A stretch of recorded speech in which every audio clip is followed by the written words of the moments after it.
Hello, everyone, and welcome into this edition of The Earl Hall Show.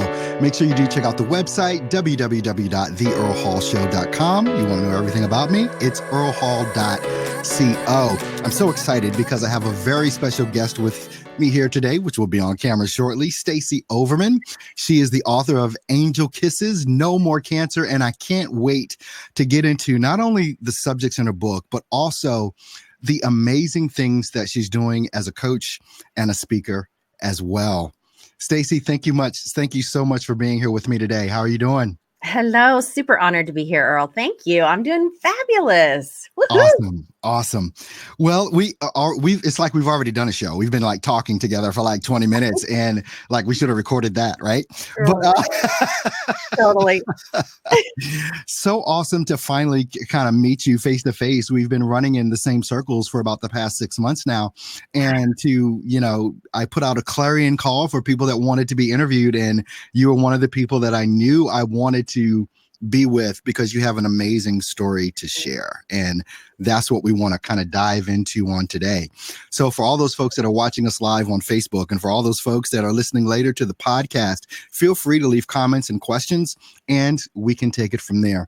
But Stacie, you have this amazing video on the homepage of your website. Oh, yes. Thank you. That talks about the day that you received your prognosis of breast cancer. And it was very emotional, or it is very emotional, I should say. But coming off of that, going all the way back to 2006, like, how did you come to know that not only you could communicate with angelic beings, but that this was your life's mission to help other people do as well? Wow. Well, that's a deep one. So, when I back way up, like you said, 2006, I came from a very, very religious family, and we were in church a lot, spoke in church, went to Bible study, things like that. That was pretty much my life as an adult. And when I got diagnosed with breast cancer, my husband at the time was also battling cancer at the same time. Oh, wow. So it really rocked our world and it tested our faith. And there was this overwhelming feeling within me that I needed to live my life as best as I could in, the eyes of God, so that when I said prayers, like, my prayers would be answered, right? Healing would happen and the things that I wanted in life would come to fruition because we were living right in God's eyes, really. Yeah. And so I was not brought up really understanding angels. I was not brought up with the belief that we could communicate with angels, right? That just wasn't in my vocabulary. Yeah. It was not in the wheelhouse of where I was at that time. Now, fast forward, and my first surgery of removing some of the cancer, I had a near-death experience. And I didn't see angels and I didn't see God, but I had the tunnel thing and rushed back to my body kind of stuff. But once that happened, there was something that clicked, something like the thinning of the veil is like the only thing I can really state that that's what happened, because all of a sudden I just knew things I shouldn't know. And you got clarity. Is that kind of what you mean? Clarity. There's a clarity there. I had a knowing. I had understanding. I could be in a mall and just know that gal's sick. And it wasn't because she was bald, right? Like nobody else would have known. And I would meander my way over there and just knew that God wanted me to talk to her and come, lo and behold, usually they were battling cancer of some sort, or they had some other thing that they were going through. And so these things were popping up over and over. And then fast forward, as I started getting better in that 2 years, my husband was getting worse. And there was this one particular day, I actually talk about it in the book, but this one particular day, I was sitting on the bed working on my laptop next to my husband that was taking a nap. This was the last week that he was really coherent before passing. And we're in a third story of this old house that we lived in. So nothing would make shadows unless a bird flew by the window. Okay. And out of my peripheral vision, I started seeing loved ones on the other side of the veil line up around our bed, and started seeing what I thought to be two angels. And I was kind of freaking out. Now, wait, yeah, okay. Now this is where, okay. So now I'm a scary type of person. You know, it's like my parents are still alive. They're in their 70s, but I've had people in my family cross over, and I'm like, look, I don't need you to visit me. Don't touch my toes. Right. Don't move my soda can. Nothing. I'm good. Right. So when you're experiencing this, I mean, what is going through your mind? Oh, are you scared? What's the deal here? The funny thing, I wasn't so much scared as I was like trying to rule everything out, as being the good skeptic. If anybody does paranormal investigations, you always want to rule out everything. And I'm looking around, what's making this? There's nothing. There is nothing making this. And as soon as I look at my computer screen and I can see in my peripheral vision, I can see them again. Mm-hmm. So literally I emailed my oncologist nurse, because we had become quite good friends over the last few years. And thank God she was at the desk. I explained to her everything in an email. I wish I had saved that email. Oh, wow. She emailed me right back. Thank God. She says, "You're not crazy. And many times caregivers and loved ones of people that are passing have witnessed and experienced this kind of phenomenon." And I'm like, holy cow, holy cow, holy cow. I'm just like, oh my God, oh my God. Well, when my husband woke up from his nap, instead of saying what I saw, I asked him if he had any dreams. And I kid you not, Earl, the 3 or 4 people that I felt were there from the other side of the veil, I have never met. They were loved ones on his side of the family. Mm-hmm. He told me their names, and he said that they were visiting him in his dream. And I was like, they were here. They were right here. Oh my gosh. So needless to say, after he passed away, shortly after that, I just started getting more and more and more and more and more of that. Mm-hmm. Now, because it wasn't my upbringing, it wasn't my belief structure to understand that this was okay. I'll be totally honest, like at night, it would happen more so. And I'm like, oh, another glass of wine. Now I'm popping another Ambien. I'm like, I can't handle this. There's people sitting on my bed, not people, but beings. Yeah. And I was freaked out. And it took me a few years to really start to understand it. And so gosh, I'm not sure if I answered your question fully. You did. And I have a million questions, okay. Through this whole thing, right? So, yeah, one of the things that I say a lot of times is that words don't teach, experience does. And when people are listening to you and talking to you, and especially through the people that you coach, do you find that the people that you work with do experience these things, or they don't experience these things, but they want to? Or how does that normally go?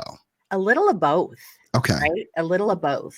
So I find that the people that I've worked with many times have had some traumatic things happen in life, like maybe losing a loved one. I work with a lot of women that have lost husbands. Okay. I've also worked with women that have lost children or parents. And so there's a lot of times there's a loss. Sometimes they're experiencing, like, I think that I'm sensing them or feeling them. Okay. I think I'm going crazy. So I have a lot that are like that. Some haven't experienced that. Some have just really come to a place in life where they're like, I'm really disconnected. I feel like there's got to be something more in life. They're having an identity crisis. They're kind of at this loss. They're like, man, I've got everything I want. I got the 2 houses, the vacations every year. I've got still not happy out, and they're still not happy. And they're like, what is going on? So I have a little of both. But here's the funny thing. Well, I don't know if it's funny, but amazing thing is no matter where they come to me from, once they go through the first part of my coaching program, which is all about deep soul healing, because we all have crap that we need to get from, right? Like none of us are perfect, and none of our families were perfect, and it just is what it is. It's life. Once they go through that, the veil thins and they reconnect with source, they reconnect with God, and they start to feel their spirit team. They start to feel loved ones on the other side. One of the gals that's going through it right now, she actually got an angel experience and much earlier than some of my clients do. She actually seen, felt, and heard an angel. And she's like, oh my gosh, Stacie, I didn't realize like this could really happen. And so what holds us back from being able to really experience that stuff is limiting beliefs. Because for me, when you say limiting beliefs, because I talk about limiting beliefs like that holds people back from succeeding, but I'm thinking you're talking about limiting beliefs of being able to tap into that spiritual realm. Yes, absolutely. Because like my background, for example, being in a church-based type stuff was, oh, you're not supposed to see angels. You're not supposed to communicate. You're not, that's not okay. That's of the dark, not the light. And I'm like, I'm a good person. I'm not doing nothing in the dark. Like I'm all about God and Jesus and how to share Christ consciousness, love and light. I'm like, that's who I am. That's who I've been. I just had a little different language around it even before I understood it. So we may experience seeing a loved one on the other side, but because it's been our family's belief, our community belief, our whatever upbringing belief, we may poo-poo it, for a lack of a better term, because we're like, oh, I did not just see that. No, no, I'm going to turn my face over here. And I'm like, I can't even tell anybody about that.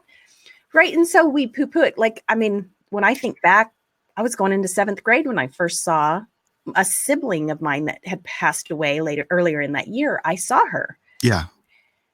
And I'm like, whoo, but I put that in a box. Okay. Let me ask you about that, Stacie, because when you started experiencing these things, was it something that you felt like you had to keep to yourself because people would think you're a nutcase or crazy?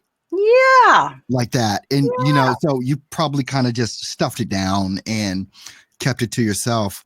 Was there a quote unquote day that you came out? I did. I call it the coming out of my spiritual closet time. Yeah. Right. Like some people have never heard that term, and I don't know if I coined it or I heard it somewhere else, but I remember specifically my husband now, we had the conversation. We were living in Texas at the time, and I had felt that I had done enough soul searching and healing and connecting. And I was hearing God loud and clear say that I needed to come out and share who I am. And I had this conversation with my husband. I said, I'm going to come out on Facebook. I'm coming out of the spiritual closet on Facebook. And he says, ooh, I don't know if you should do that. Because he didn't want me to get hurt, right? Yeah. Our spouses, they're like our number one cheerleader. And they're like, oh gosh, I'm going to have to pay for the repercussions of whatever happens here. And I came out, I told him, I said, no, I appreciate that, but I have to do this. I have to do this because I know that my journey is not about just me. Yeah. My journey is about the beautiful souls that I'm supposed to help. And I'm just the vessel. And so I came out, and honestly, I lost some Facebook friends. And that's okay. And I got quoted scripture left and right. Oh, and that's okay. And I was just for a while, like, and I speak this now like, oh, it was no big deal. No, it was a huge deal. And I went into my shell many times and I cried a lot. Yeah. It was hurtful. I felt like I wanted to quit. And I just kept hearing God say, no, you need to push forward. And, this is like making the masterpiece, right? I call it all the things that hurt me or people that, bug me or hurt my feelings. It's God's sandpaper. Yeah. Yeah. Making the masterpiece. Right. And so it was hard. And I walk some of my clients through that now. It's like getting them to go public because they feel it on their heart that they're supposed to be a spiritual leader of some sort. And so we walk through that and we heal. And like I did it by myself. And now my clients can like have me there to go, oh my gosh, this is what happened. And I'm like, okay, cool. Yeah. Let's get through this. And so we do it together. Well, I mean, let's talk a little bit go a little bit deeper into the coaching that you do. Yeah. Because I know you have a phenomenal program and you've been helping doing some tremendous things with some great people. Can you tell us a story of like the the most impactful thing that has happened to you because of someone that you've been able to touch and reach and help? Oh my gosh, there's so many. Yeah. It's really interesting because sometimes when God places this amazing job on your plate, right? Let's say, Mm-hmm. okay, I'm stepping up, I'm doing it. Sometimes there's this thing that's like, oh, and I see Betsy is replying. She's one of my Yep. beautiful graduates. Oh, I didn't know we could see comments. Hi, Betsy. Yay. So one of the things that is really important for me and probably many coaches is to have some way to like test the temperature, test the gauge. Like, am I on point? Is this working for them? And the first time one of my gals was going through when I was in beta test mode, and I think week 4, she emails me and she's like kind of freaking out, kind of like I did when my first Okay. saw angels. She says, I just met an ascended master. Oh, And wow. she's like, oh my God, I was told I'm going to channel messages for him. And I'm like, oh my God, that is so amazing. I'm talking, I'm crying. I'm like, this is working. This is, the women are happier. Their marriages are getting better. Yeah. I even helped a few men too. Like it was amazing. So Mm-hmm. then if fast forward, and another one that really touched me, and she actually wrote a bit in my book too, is Debbie. Um, Debbie had been soul searching and on a spiritual journey almost all her life, but hit this brick wall and couldn't seem to get any further. Working with me, that brick wall just disintegrated. Wow. She was the first one that was able to channel messages from God, Mm, Mother Mary, mm. Jesus. And she had never heard of Archangel Metatron, and he was coming to her and speaking to her. And she emails me this huge email. She says, Archangel Metatron. I don't even know if I'm saying it right. Like, who is this? And I'm like, oh my gosh, this is like the real deal. Like, oh my gosh, yes. And I love it when they're so innocent because they don't know. They Mm-hmm. don't know what we don't know what we don't know, right? Yeah. And so like 12, 15 years ago, I didn't know Archangel Metatron. Like I knew God and Jesus, Mother Mary, Yeah. but oh my gosh. So that was just so powerful. And many of my clients are experiencing this kind of stuff, Yeah. different various degrees. And it's just, it makes me want to cry because I'm just like, it's happening. It's working. And it's beautiful. Yeah. And they're all stepping up to go, I've heard my calling and I'm helping in whatever way that is. Sometimes it's just removing all the stuff they needed healed Mm-hmm. and being the best mama or best Mm. grandma and best wife and best person, in their community they can be. And some others, it's like, no, this is almost their last incarnation and they've got to rock the world. Yeah. So I meet them wherever they're supposed to be. It's You amazing. know, as we're wrapping up here, and I want to get to, Already. share. All right. Well, I told you about 20 minutes.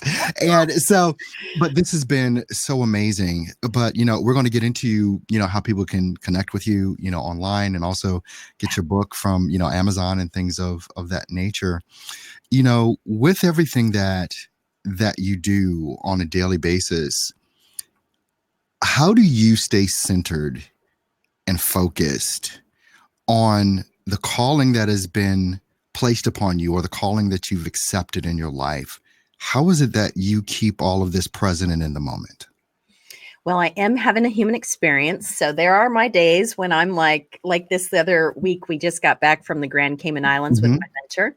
Mm-hmm. Integration into reality was really hard. I had a really lull day. So I'm human, right? I'm vulnerable. I'm braving the wilderness, like Brene Brown always says. Like sometimes it's hard. But other than that, it's like my connection with my clients, it keeps me grounded. It keeps me motivated. It fills my soul. It fills my cup. It's Yeah. so amazing. And then the second thing is always having a mentor myself Yes. keeps me on track. It's like, because there's some days I want to fire myself, right? Like I'm like, if I had a briefcase, I want to run over it today, right? Like I'm like, I'm no good to this whole day, right? And it's Yeah. those days that I realize I need to tend to me, Mm-hmm. need to do the healing. I need to meditate. I need to pray. I need to just go within and just experience the human side of life, because it happens. Right? It does. Oh, it does. And if the coach says that everything is hunky-dory all the time, Oh gosh. baloney. I don't believe it. Baloney, baloney, baloney. But other than that, like my clients, it just lights me up. It makes everything what I'm doing worth every minute. And I give and give and give, probably give too much. But when I get an email at midnight and they've had a profound something happen, I am going to reply because I'm so excited. You know, it's just like, my hours are not really 8 to 5. Well, Stacie, I've got like 2 more questions for you. Okay. The real question, or not the real question, but the first question. There's things that each of us have that I consider us to be rock stars at. Like, you know, we just do better than anyone else. And we've got the antithesis of that. You know, we just do some horrible things. But the rock star part of you, what would it be that you would want people, if you could just give it to them, what would that be? If you could just give that part of yourself to them and have them get it, what would that be? It makes me want to cry. I'm a crier. Okay. If I could just give them the feeling that I receive from God's love and from our angels and our spirit team, that love that fills in our heart. Yeah. I could give you that feeling so that you would know how loved you are and how you have never been alone. And if we can just remove the blankets that's holding you back from feeling that love, that's what I would give you. That is amazing. Thank you so much for sharing that with us. So how can people stay connected with Stacie Overman, and what would you like them to, where would you like them to go and click and all that kind of stuff? Absolutely. Well, I have an amazing Facebook group that I do a lot of free interaction, and it's Understanding Divine Messages. You can join there. But my website, stacieoverman.com, is a great place to start, and it's Stacie Overman. It's on screen. They see it. Oh, perfect. And of course, my book, Angel Kisses, No More Cancer. It's on Amazon. I just ordered a package. You can actually send me a message and I can sign one and have it mailed out to you. And in time for Christmas, I have a little Angel Kisses Everyday journal coming out to pair with the book.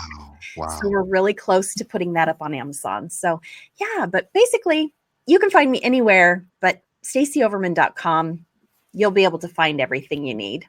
Awesome. Thank you so much, Stacie, for taking time out to come and share with us. It's been amazing. This has been a great time to share with you, and the message that you have is so needed throughout the world. I want to thank everybody for tuning in to the Earl Hall Show today and being with me and my special guest, Stacie Overman. Make sure you do check out her website, stacieoverman.com, and find and use everything that is available that she has, because it's going to be well worth it. Make sure that you do visit the website, www.theearlhallshow.com, and also earlhall.co. And I'll see you guys tomorrow. You take care.